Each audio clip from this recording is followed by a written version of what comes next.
and Frodo happened to have the same birthday, September the 22nd.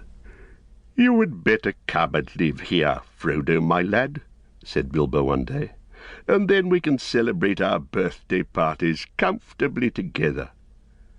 At that time Frodo was still in his tweens, as the hobbits called the irresponsible 20s between childhood and coming of age at 33. 12 more years passed.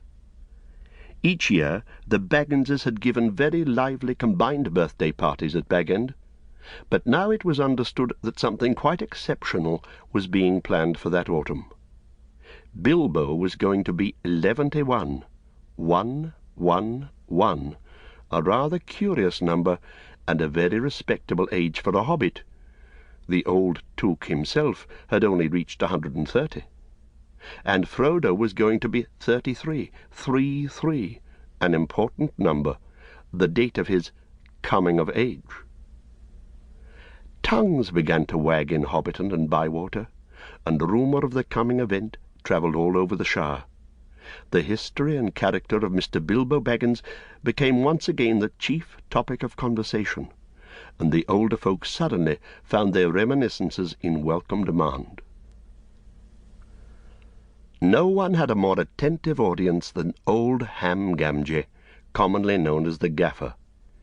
He held forth at the Ivy Bush, a small inn on the Bywater Road, and he spoke with some authority, for he had tended the garden at Bag End for 40 years, and had helped old Holman in the same job before that.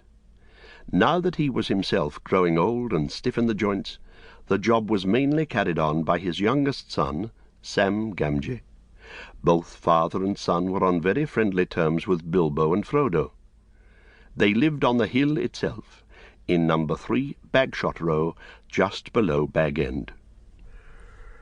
"A very nice, well-spoken, gentle hobbit is Mr. Bilbo, as I've always said," the Gaffer declared, with perfect truth, for Bilbo was very polite to him, calling him Master Hamfast, and consulting him constantly upon the growing of vegetables. In the matter of roots, especially potatoes, the Gaffer was recognized as the leading authority by all in the neighbourhood, including himself. "But what about this Frodo that lives with him?" asked old Noakes of Bywater. "Baggins is his name, but he's more than half a brandy-buck, they say. It beats me why any Baggins of Hobbiton should go looking for a wife away there in Buckland, where folks are so queer." "And no wonder they're queer," put in Daddy Two-Foot, the Gaffer's next-door neighbour, "if they live on the wrong side of the Brandywine River, and right agin the old forest. That's a bad place, if half the tales be true." "You're right, Dad," said the Gaffer.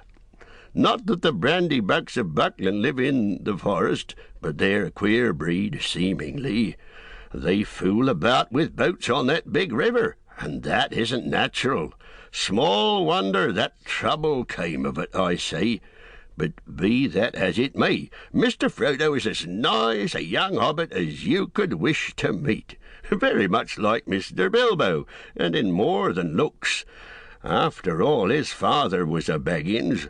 A decent, respectable hobbit was Mr. Drogo Baggins. There was never much to tell of him, till he was drownded." "Drownded?" said several voices. They had heard this and other darker rumours before, of course, but hobbits have a passion for family history, and they were ready to hear it again. "Well, so they say," said the Gaffer. "You see, Mr. Drogo, he married poor Miss Primula Brandybuck. She was our Mr. Bilbo's first cousin on the mother's side, her mother being the youngest of the old Took's daughters, and Mr. Drogo was his second cousin. So Mr. Frodo is his first and second cousin, once removed either way, as the saying is, if you follow me. And Mr. Drogo was staying at Brandy Hall with his father-in-law, old Master Gorbodoc, as he often did after his marriage, him being partial to his victuals, and old Gorbodoc keeping a mighty generous table. And he went out boating on the Brandywine River.